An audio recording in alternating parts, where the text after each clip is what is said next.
Hello साथियों, कैसे हैं आप सब। आपका उत्कृष्ट स्टडी पॉइंट में हार्दिक स्वागत है। आज हम इस वीडियो में बात करेंगे भारतीय संविधान के कुछ महत्वपूर्ण एमसीक्यू टाइप क्वेश्चन के बारे में। तो चलिए इस वीडियो को हम स्टार्ट करते हैं।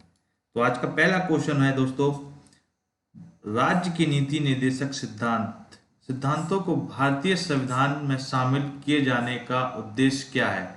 तो पहला उद्देश्य ऑप्शंस देख लेते हैं। राजनीतिक प्रजातंत्र को स्थापित करना, बी ऑप्शंस है सामाजिक प्रजातंत्र को स्थापित करना, और सी है गांधीवादी प्रजातंत्र को स्थापित करना, या फिर डी ऑप्शंस है सामाजिक और आर्थिक प्रजातंत्र को स्थापित करना। उसका राइट आंसर होगा दोस्तों ऑप्शन डी, सामाजिक और आर्थिक प्रजातंत्र को स्थापित करना। इसका एक्सप्लेनेशन देख लेते हैं दोस्तों। इसका एक्सप्लेनेशन है, राज्य के नीतिक निर्देशक सिद्धांतों को भारतीय संविधान में शामिल किए जाने का उद्देश्य क्या है। तो सामाजिक और आर्थिक प्रजातंत्र को स्थापित करना। यह उद्देश्य एक कल्याणकारी राज्य की स्थापना में सहायक है, जिसका संविधान निर्माता एक कल्याणकारी राज्य की स्थापना के लिए प्रावधान करना चाहते थे। नेक्स्ट क्वेश्चन है, राज्य के नीति निर्देशक तत्व सहज अध्ययन के लिए निम्न में से कौन से भागों में विभाजित किए जा सकते हैं। तो ऑप्शंस देखते हैं दोस्तों, समाजवादी, उदारवादितावादी, या गांधीवादी, या फिर उपरोक्त सभी। तो इसका राइट आंसर होगा उपयुक्त सभी।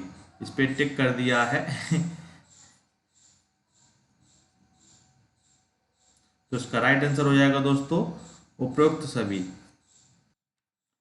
एक्सप्लेनेशन देख लेते हैं। भारतीय संविधान के अंतर्गत राज्य के नीति निर्देशक तत्वों का उल्लेख भाग 4 के अनुच्छेद 36 से 51 के तहत किया गया है, और इसे आयरलैंड के संविधान से लिया गया है दोस्तों। राज्य के नीति निर्देशक सिद्धांत तत्वों का सहज अध्ययन के लिए समाजवादी, उदारवादितावादी, गांधीवादी, मानवाधिकार, सामाजिक एवं आर्थिक कल्याण आदि भागों में विभाजित किया जा सकता है। राज्य की नीति निर्देशक तत्व की प्रवृत्ति सकारात्मक है तथा यह गैर न्यायोचित है। ठीक है दोस्तों, तो नेक्स्ट क्वेश्चन देखते हैं। क्वेश्चन नंबर 3 है, भारतीय संविधान में सम्मिलित नीति निर्देशक तत्वों की प्रेरणा हमें किस संविधान से प्राप्त होती है। इसके ऑप्शन है ऑस्ट्रेलिया, अमेरिका, फ्रांस और आयरलैंड। तो इसका राइट आंसर होगा आयरलैंड।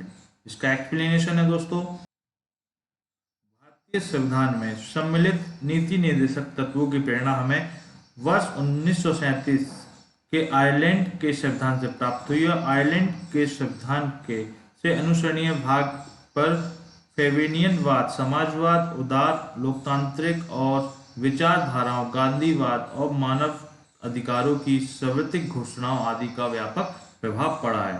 तो नेक्स्ट क्वेश्चन देखते हैं दोस्तों। क्वेश्चन नंबर 4, नीति निर्देशक सिद्धांत क्या है। क्या ये ऑप्शंस हैं वाद्य योग नहीं है, मौलिक अधिकार, या फिर कोई नहीं। तो उसका राइट आंसर होगा ऑप्शन बी, वाद्य योग नहीं है। नीति निर्देशक सिद्धांत वाद्य योग नहीं है, ये न्यायालय द्वारा प्रवर्तनीय नहीं कराए जा सकते, अनुच्छेद 37 कहता है। ठीक है, नेक्स्ट क्वेश्चन है, समान कार्य के लिए समान वेतन भारत के संविधान में सुनिश्चित किया गया है। एक मौलिक अधिकार है, राज्य की नीति निर्देश सिद्धांतों का अंग है, या मौलिक कर्तव्य है, या आर्थिक अधिकार है। तो इसका राइट आंसर होगा राज्य की नीति निर्देश, ऑप्शन बी, राज्य की नीति निर्देशक सिद्धांतों का एक अंग है। समान कार्य के लिए समान वेतन भारत के संविधान में सुनिश्चित किया गया है, राज्य की नीति निर्देशक सिद्धांतों के अंतर्गत। अनुच्छेद 39 भाग ए प्रावधान कहता है कि पुरुष और स्त्री दोनों का समान कार्य के लिए समान वेतन होना चाहिए। लेकिन ज्ञातव्य है कि संविधान के अनुच्छेद 39 के अनुसरण में संसद ने वर्ष 1976 में समान पारिश्रमिक अधिनियम पारित किया था। तो इसलिए हमारा नेक्स्ट क्वेश्चन होता है क्वेश्चन नंबर 6, निम्नलिखित में कौन एक मौलिक अधिकार नहीं है। ऑप्शन देखते हैं, उत्पीड़न के खिलाफ अधिकार, समान काम के लिए समान वेतन, ऑप्शन सी है कानून के समक्ष बराबरी, ऑप्शन डी है धर्म पालन की स्वतंत्रता का अधिकार। तो इसका राइट आंसर होगा दोस्तों ऑप्शन बी, समान कार्य के लिए समान वेतन, क्योंकि समान कार्य के लिए समान वेतन ये मौलिक अधिकार नहीं बल्कि राज्य के नीति निर्देशक सिद्धांत के अंतर्गत। ठीक है दोस्तों, क्वेश्चन नंबर 7 है, भारत में निम्नलिखित में से किसके अंतर्गत पंचायती राज प्रणाली की व्यवस्था की गई है? तो ऑप्शन हैं मौलिक अधिकार, मौलिक कर्तव्य, ऑप्शन सी है राज्य की नीति निर्देशक सिद्धांत, और ऑप्शन डी है चुनाव आयोग अधिनियम। तो इसका राइट आंसर होगा दोस्तों ऑप्शन सी, राज्य की नीति निर्देशक सिद्धांत। ठीक है दोस्तों, इसका एक्सप्लेनेशन है, राज्य की नीति निर्देशक सिद्धांत के अंतर्गत पंचायती राज प्रणाली की व्यवस्था की गई संविधान के अनुच्छेद 40 में, और राज्यों के लिए ग्राम पंचायतों का गठन की प्रावधान करता अनुच्छेद 40।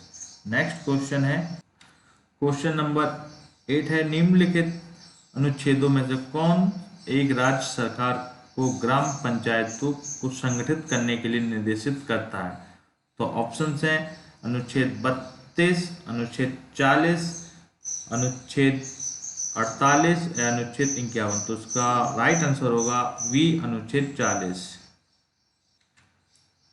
भारतीय संविधान में भाग 4 के अंतर्गत नीति निर्देशक तत्वों का अनुच्छेद 40 सरकार को ग्राम पंचायतों को संगठित करने के लिए निर्देशित करता है कि इसके अनुसार ग्राम पंचायतों का संगठन करने के लिए कदम उठाया जाएगा, ऐसी स्थितियों में अधिकार प्रदान करेगा।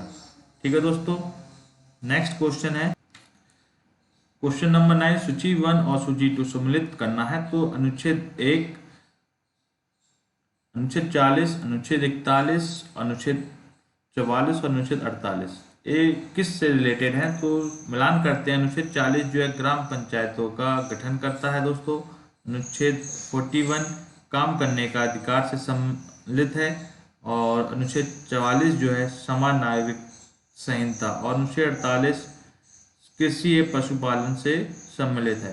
तो मिलान के अनुसार इसका ऑप्शन होगा ऑप्शन ए।